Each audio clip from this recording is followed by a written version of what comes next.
All right, so Brett or Debbie or Gary, you want to go ahead and just take it away? Let's let Javier, because he receives, I guess the gist of this is we receive information from about 60 school districts that are fairly large, and we receive them in an electronic file format. And we're looking to not really have to do too much manually with those files, but just run them through a process or do something with them so that we can utilize an already existing sent to us file to run through. And I've now lost the process to process the cash receipts. Go transactions? No. Lockbox. Lockbox, there you go. Yeah, and so, yeah, anyway, go ahead. I don't have anything really beneficial to add to that. I was going to talk. So. I think that if I remember correctly, one of the things I remember is that in order for us to intake these payments, that we were going to have some ability to designate what invoice that we wanted that payment to go against, because we were going to find at some point during the year that we would actually have two invoices that were open at the same time, and the default can't be that to just apply it to the oldest invoice, because that's just not going to work. And so when we were talking about these electronic files that we're receiving, I think that was our first challenge, was to figure out how we were going to be able to tell the system what invoice that we wanted to apply it to.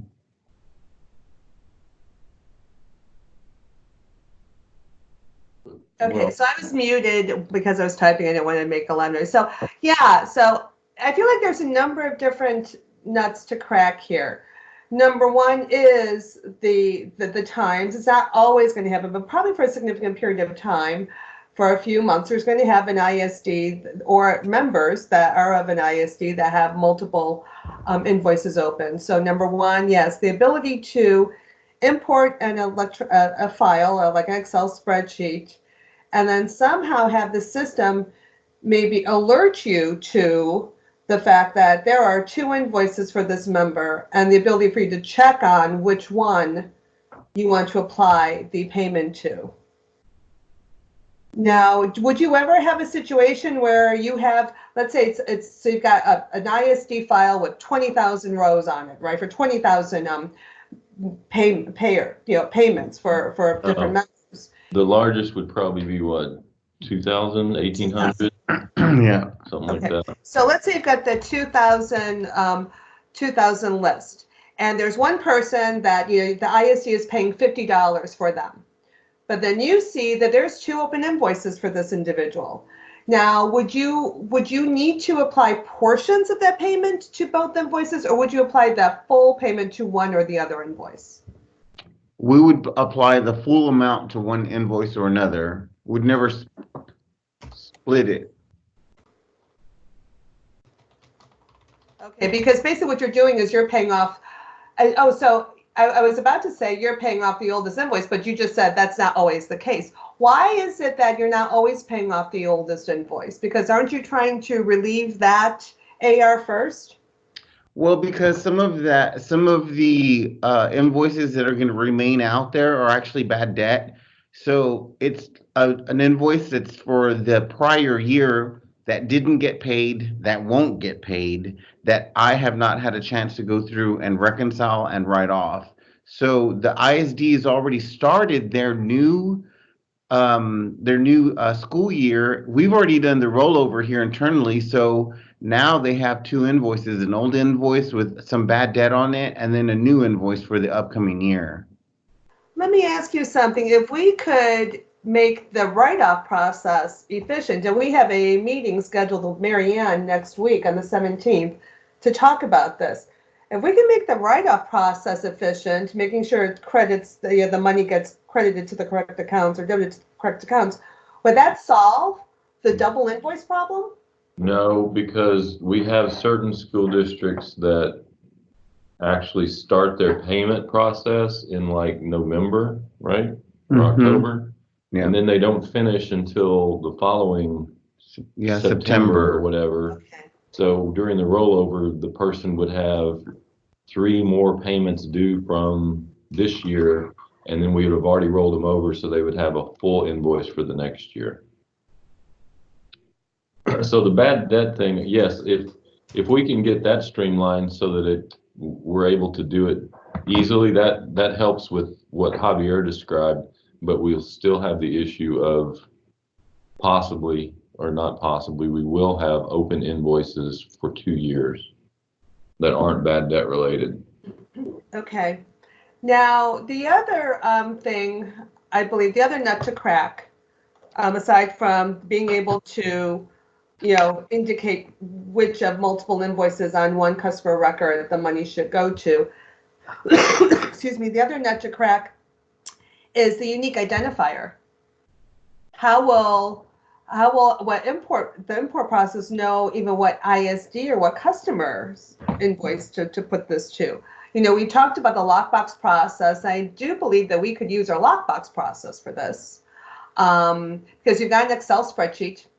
You can do the same sort of manipulation on the Excel spreadsheet as you would for a lockbox from the bank. It's really the same kind of thing. At the end of the day, all the software needs is that string of data. The question is, what is the unique identifier within that string to tell the system even what contact or what individual Right. is being paid? Now, we talked about, you guys don't have a contact, your members don't know their contact ID. They know their employee ID, but that changes from year to year. So this is still kind of an open question. Ideally, it would be great if we could get the invoice. I mean, the invoice, quite honestly, Javier, would solve your problem. If we could get the invoice number, then the system knows exactly what invoice to apply the payment to. Right, and that's where we were going and hoping to see if there's a way to develop a tool, because what we're going to get from the ISD is the list of employees in a file. It will have the employee ID numbers on it, which we will have already uploaded into the system, so it will be on the contact record for the member.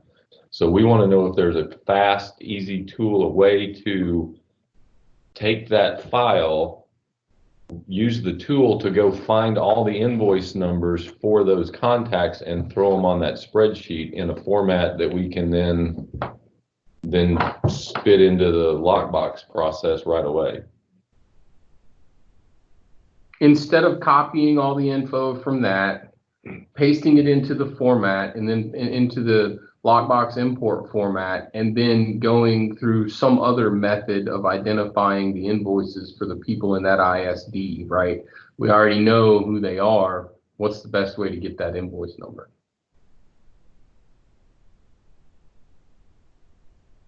Okay, so I'm thinking some sort of way to, and I know I'm just parroting back, but I'm just making sure. So some sort of way to upload this Excel spreadsheet that has the IED number, and then have the system churn the process and display for you, or somehow provide some sort of interface for you to see all of the invoices that are associated with those contacts with those IEDs. And then the ability for you to check which invoices, maybe you check all, or be able to check them, like 5 at a time or 10 at a time, or uncheck an individual one to apply payments to. Is that kind of making sense? Well, rather than grabbing, when we get the payment, the register, the information, the file from the ISD, we're going to know what invoice, what year to apply that to. So we're looking for a way not to have to do very much manipulation to the file we already get from the ISD in order to get the invoice numbers associated with the employee IDs all lined up and ready to run through the lockbox process. So that means if we have on the bank on the file from the ISD, if we have the IED number and we have the membership year, Yes. we use those two data elements to match it up, and because we'll have the membership year on the invoice or the renewal billing record, so we've got that. Yes. Okay, let me just make a note of this. And I guess if you think about What we're trying to avoid is, I mean, obviously Javier could probably run an AFQ for all of the invoices in a school district with a certain year on it, and then take that ISD file and do VLOOKUPs and merge and do all the manipulation. What we're trying to do is eliminate that using some sort of tool so that we can actually take an ISD file from 60 of our largest districts and not have to do hardly anything to them other than utilize a tool or something to Grab the invoice. get them ready to run through the lockbox. Yeah, and then at that point, once all that data is on that spreadsheet, you can just drop all of it into the import spreadsheet, and it's going to automatically create the string necessary to apply the payment. So it's just saving some time and some steps and using what the ISD's already created.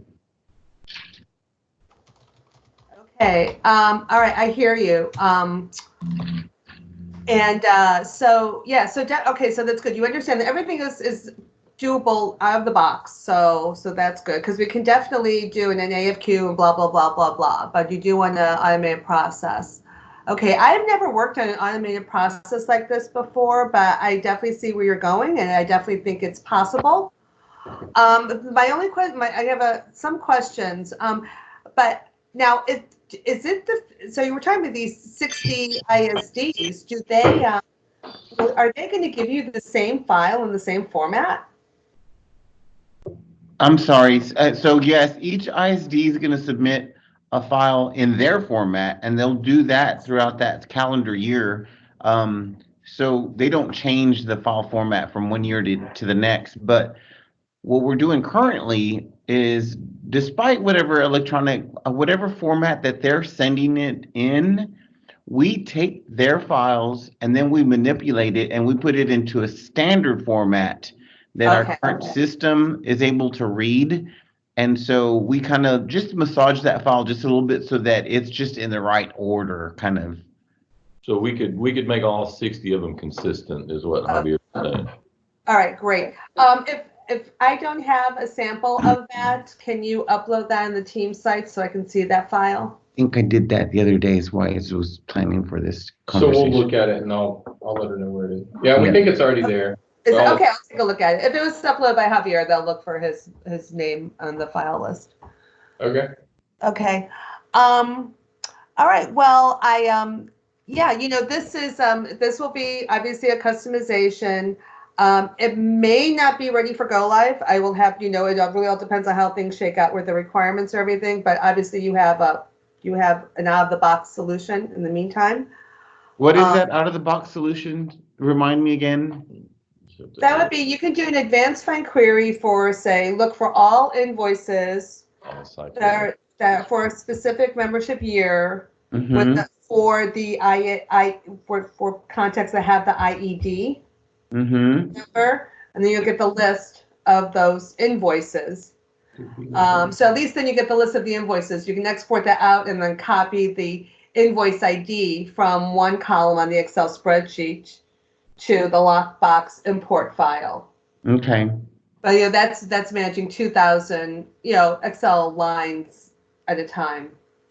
Okay, and that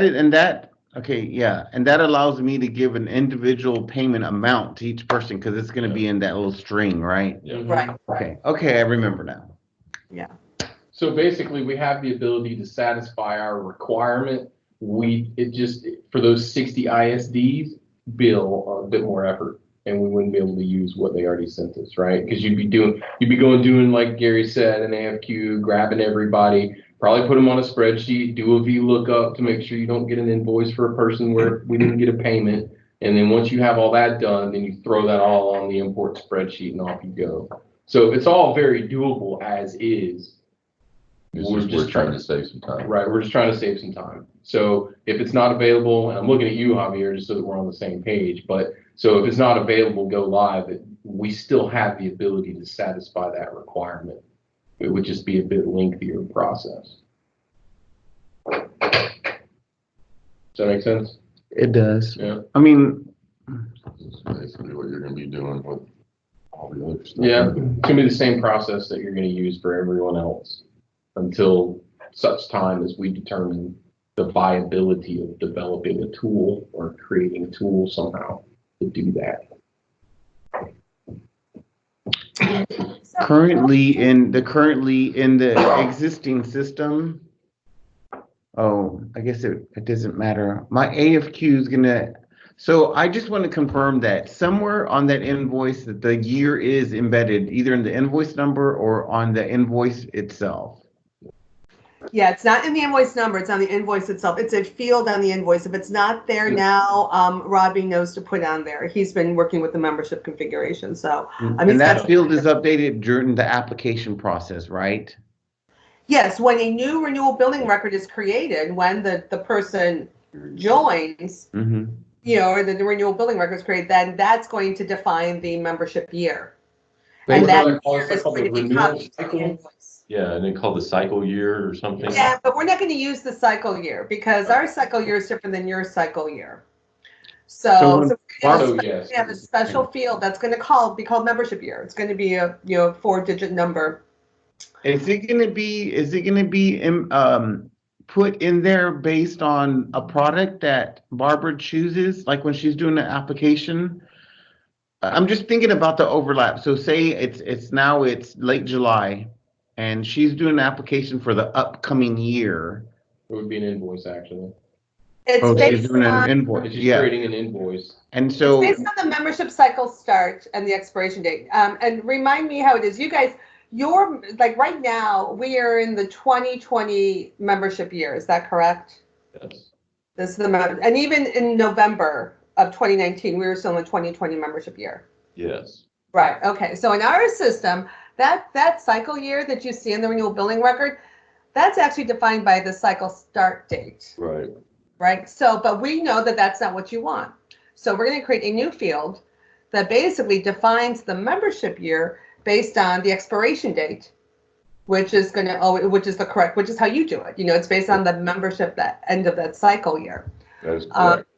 So what's going to happen, Javier, when she creates a membership invoice, she's going to select the cycle start date or the cycle start date. If it's not, it's usually defined automatically based on the date that she's actually creating the transaction. But if she needs to make it for the upcoming membership year, then she'll just change the cycle start date to the upcoming membership year. That's going to trigger a workflow that calculates what the membership year is, and it's going to populate the renewal billing record and the invoice so that you will have that membership year field on both records. Boom. Excellent. So, all right. Anything else about this? This is pretty straightforward. I mean, I have no idea how we're going to do it or accomplish it, but the requirements are straightforward. Well, you're welcome. So is the intention for us to just take it to its the final product that's going to be delivered is just going to be the electronic file that has the string on it? Because I mean, if y'all are going to take it that far, I mean, it sure would be nice. Why not just put it on there? It should be nice if we would just go ahead and import it and create my batch, so that all I have to do is look at the batch. Sneaky. Well, oh, I see. So actually run the process itself. So what that would mean is what you would be looking at, there's two things you could look at. We do have the lockbox import process is a multi-step process. We do have, let me see if I could just go into a system really quickly and give you a quick screenshot. Okay. There is a person has to push 2 buttons. I'm just going to say that. But let me go ahead and find a quick system. That's a deal breaker, Audrey. One button only. We don't have anybody over here to push those buttons. We need optical. We need retinal scanning. Osmosis, like just I envision it. I see it, so it'll happen. All right, give me 1 second. Is this fun? Going. So you're going to go in and take a screenshot and send it to us, right? Is that right? I'm going to go ahead and share my screen really quickly. Oh, okay. I have to dial into an older system because our lockbox functionality is still in process. Give me 1 sec. Okay, let me share my screen. try that again. All right, so let me know when you can see it. It would mute it. Yeah. It would mute it. This one? All right, you guys good? Not yet. Oh, I'm okay. waiting on I mean, yeah, I'm waiting to connect to, I Okay. wasn't set up for.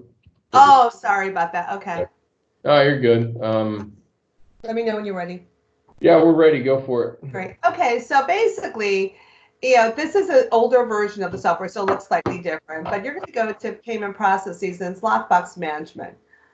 So what we're looking at is this lockbox import. So we need to get that file to be in that right string to basically select that file from Excel spreadsheet here. Okay, so what you're saying, Javier, is maybe if we can, upload this file, churn and burn to match the membership year with the IED, that this process can be automated.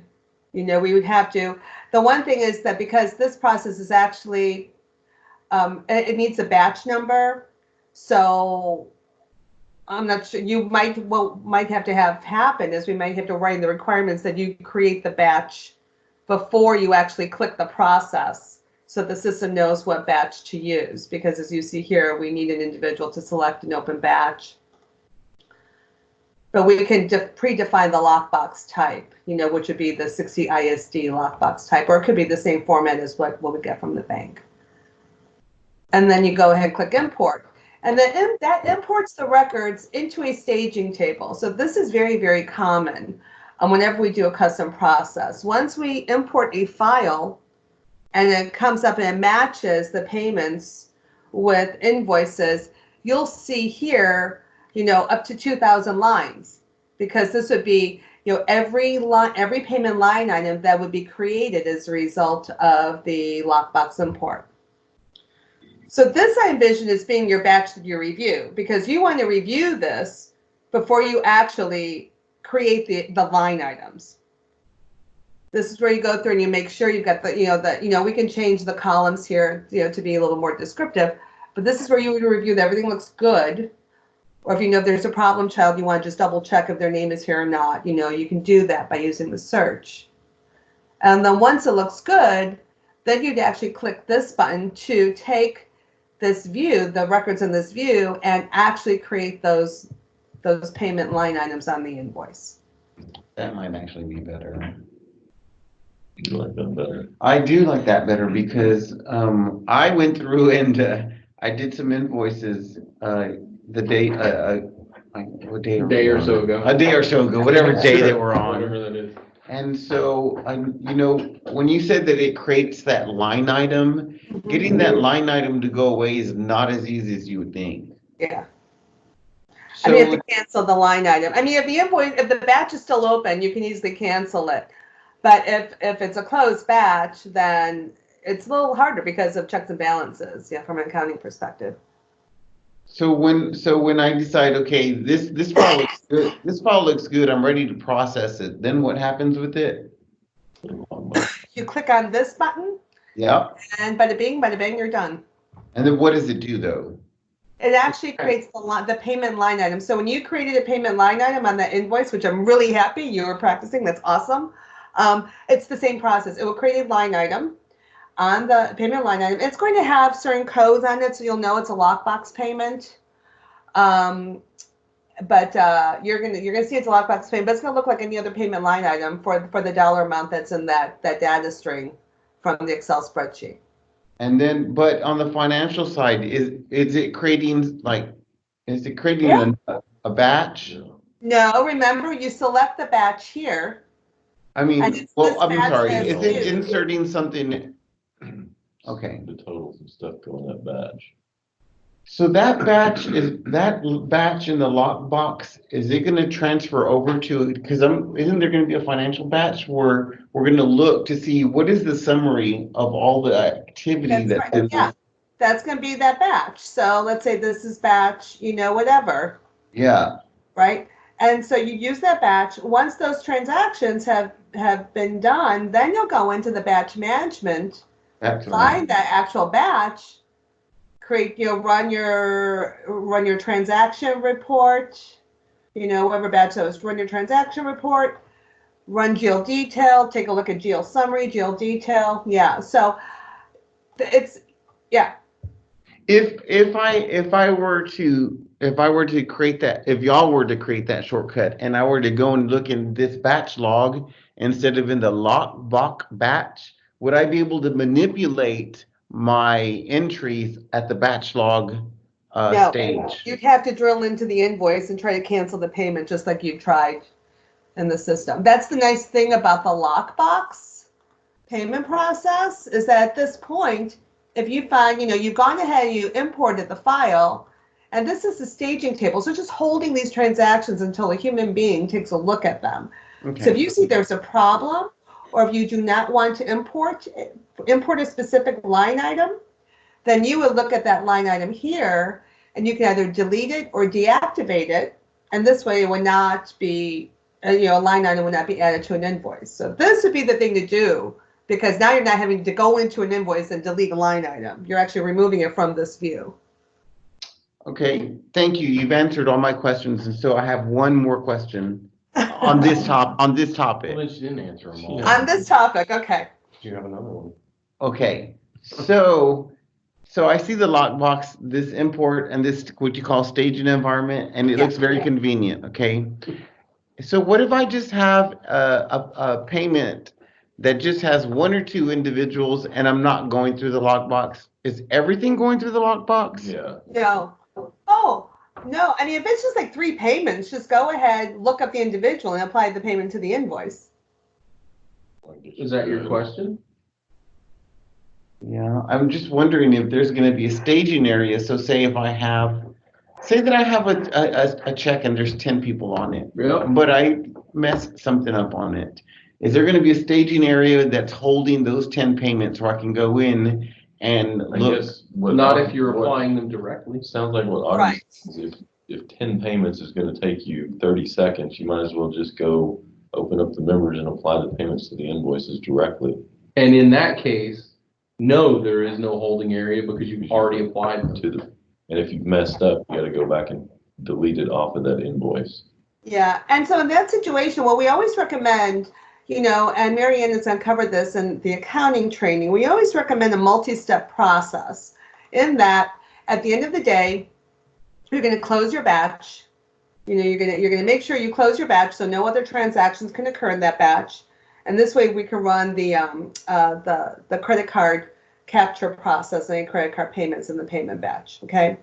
Then before you run GL detail, you want to go ahead and run one of these reports, either a transaction edit listing report or a batch proof report. That's the report that shows you all the transactions that have occurred within this batch. That's your time that's another opportunity for you to check everything. Yes, you still have, if there's a mistake, you still have to manually go into the invoice and fix it, but at least GL detail has not been run. Okay. So you just have to be really careful with those smaller checks. Right, and those to me look like they're almost they're gonna create a lot more. They're gonna require a lot more work than the simplicity of a larger file. Well, you know what I think, Javier? Copy. I think it would be really good to, once we're live, and as you're working through these smaller checks, and you're finding you have consistent problems, something that happens consistently that can be defined and the solution can be defined. If we can get that, then maybe we can help solve the problem. But right now, I'm not so sure if we really know what the problem is going to be. Well, I still contend the best solution on small checks is to have the prior month lockbox file and then just save it as the current month lockbox file and run it through the lockbox. If there's something that's stopping you from doing that, that's really up to you. Remember too, you can also use Rapid Pay for those smaller checks. And that's where you have that, you select the payment type and the payor. And then it gives you a listing of all the invoices where they're the payment, where the payor is the ISD. It will give you all those invoices where the bills. But doesn't it like apply an equal amount to each person that's in No, there? you can do the auto apply, but you don't have to. So you have the ability, if you know it's clean and neat and everyone gets, everyone's invoice is paid off, then you can do the auto apply. But this also gives you the ability to manually define the payments. So that's too much for 2,000 records, but it might not be too much for 10 records.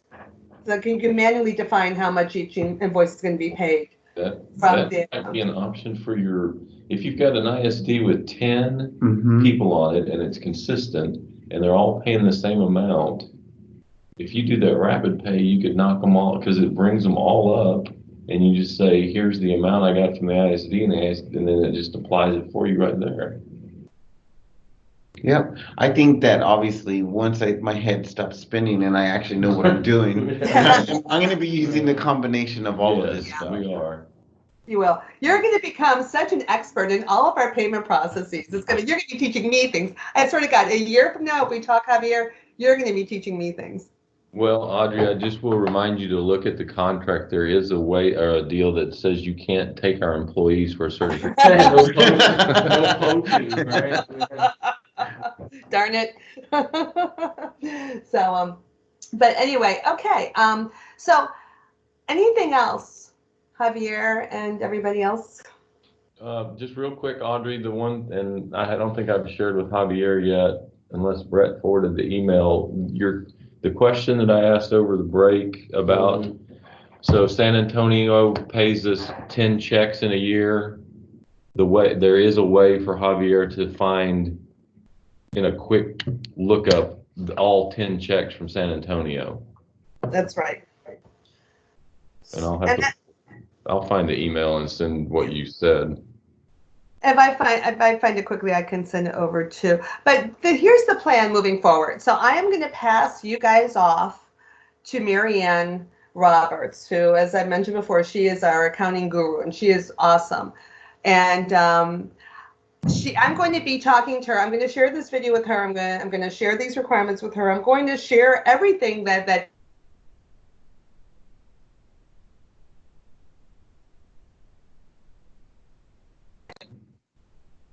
person from this point moving forward. Audrey, we just lost about 30 seconds of your speaking. Okay. It just went silent. Okay. I'm Marianne Roberts. I'm going to be passing you guys over to Marianne Roberts for the remainder of the accounting portion of this project. Okay. I'm having a meeting with her next week prior to the meeting with you guys, to bring her up to speed on everything we've been talking about, all the different challenges we've had with this requirement, with rapid pay, with revenue recognition, all kinds of things. So she's up to speed, and she'll be your person. And I gotta say, Javier, she is just amazing. She's going to be on site for accounting training, and if she needs, or if you guys need additional time with her, after you guys meet next week, but virtually, then we can schedule additional calls amongst you guys so that she can actually maybe do some short training sessions with you, Javier, to kind of just help you get a little bit more comfortable and acclimated in the system, so you're not, floundering in the system. Okay. So I think familiarity is gonna help you get more comfortable. So we need to get the guest room ready at Javier's house for Marianne. So, but she's great. So you guys are going to be meeting her next week, and I will definitely ask her to prepare the AFQ that Gary was asking me about over the holiday, so that you can see that you can get a sense of comfort. Okay. Okay. I think you sent a screenshot which had a little picture of the 2 payments from that one ISD. Yeah. So I'll show Javier that, but yeah, Marianne can help us as well. And so then tomorrow morning we have our sprint call. I'm completing the action items list, and I've made a couple of updates to the project schedule. Nothing that's affected go live date. So I will be uploading those documents before I leave at the end of the day today, and then we will talk tomorrow morning. Very good. Thank you, Audrey. Okay. Thanks, guys. Thanks, Debbie. Have a good one. All right. Have a good day. Bye-bye. Bye-bye. Bye-bye.